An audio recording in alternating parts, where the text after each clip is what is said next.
नांदणी येथील माधुरी हत्तीण प्रकरणी हाय पॉवर कमिटीकडे आज याचिका दाखल करण्यात येणार आहे। नांदणी मठ, सरकार आणि वनतारा या तिघांकडून आज हाय पॉवर कमिटीकडे याचिका दाखल करण्यात येणार आहे। सर्वोच्च न्यायालयानं हाय पॉवर कमिटीकडे निर्णय सोपवला होता आणि त्यानुसार एचपीसी कडे याचिका दाखल होणार आहे। या संदर्भातले अधिकचे तपशील आपले प्रतिनिधी शेखर पाटील देतील। शेखर,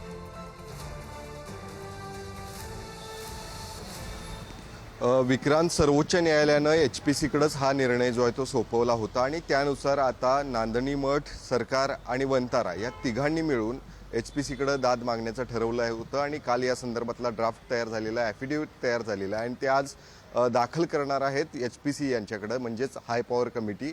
हाय पॉवर कमिटीकडे दोन प्रमुख मागण्या घेऊन हे सगळे जात आहेत। एक तर कायमस्वरूपी नांदणी मठ या ठिकाणी जी माधुरी हत्तीण गेल्या अनेक वर्षांपासून होती ती पुन्हा एकदा वनतारामधून नांदणी मठ या ठिकाणी यावी, या संदर्भातली एक मागणी असणार आहे। आणि दुसरी एक महत्त्वाची मागणी म्हणजे चातुर्मास सुरू आहे आणि या चातुर्मासाच्या माध्यमातून विविध विधी जे आहेत ते नांदणी मठ या ठिकाणी होत असतात। परंपरा गेल्या अनेक वर्षांची या सगळ्या विधींना आहे, कार्यक्रमांना आहे आणि त्यासाठी काही दिवसांसाठी का होईना तात्पुरती या ठिकाणी माधुरी हत्तीण सुरुवातीला या ठिकाणी यावी, अशी देखील एक दुसरी मागणी त्या ठिकाणी करण्यात आलेली आहे। ज्या पद्धतीने एचपीसीने यापूर्वीच हा निकाल देत असताना आपण धार्मिक कार्यक्रमासाठी माधुरी हत्तीण त्या ठिकाणी घेऊन जाऊ शकता असं नमूद केलं होतं आणि तोच धागा पकडत ही मागणी जी आहे ती आजच्या या याचिकेच्या माध्यमातून ते करणार आहेत। खरं तर गेल्या अनेक दिवसांपासून या संदर्भातला लढा जो आहे तो सर्वांनी दिलेला आहे, मात्र वनतारा असू दे, नांदणी मठ असू दे आणि सरकार या तिघांचं कोलॅबरेशन त्या ठिकाणी खूप चांगल्या पद्धतीनं आता झाल्यामुळं नांदणीमध्ये पुन्हा एकदा माधुरी हत्तीण आणण्यासंदर्भातली हालचाली आता गतिमान झालेल्या आहेत। हाय पॉवर कमिटीकडे आज हा याचिका घेऊन गेल्यानंतर हाय पॉवर कमिटी नेमकं काय या संदर्भातला निर्णय देणार आहे, काय नेमक्या भूमिका या ठिकाणी मांडणार आहे, हे देखील पाहणं आज गरजेचं असणार आहे। विक्रांत, धन्यवाद शेखर या सगळ्या सविस्तर माहितीसाठी।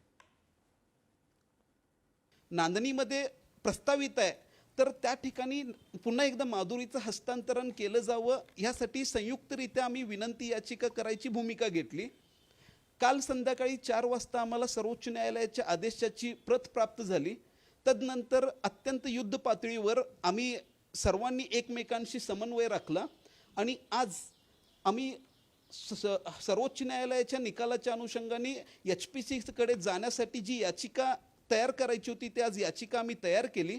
मठ संस्थांच्या वतीनं ते याचिकेचं सादरीकरण केलं जाईल आणि त्याच्यानंतर पुढच्या गोष्टी हाय पॉवर कमिटी समोर सरकार, वनतारा आणि महाराष्ट्र जिनसेन मठ संस्थांकडून त्या गोष्टी एचपीसी समोर मांडण्यात येतील।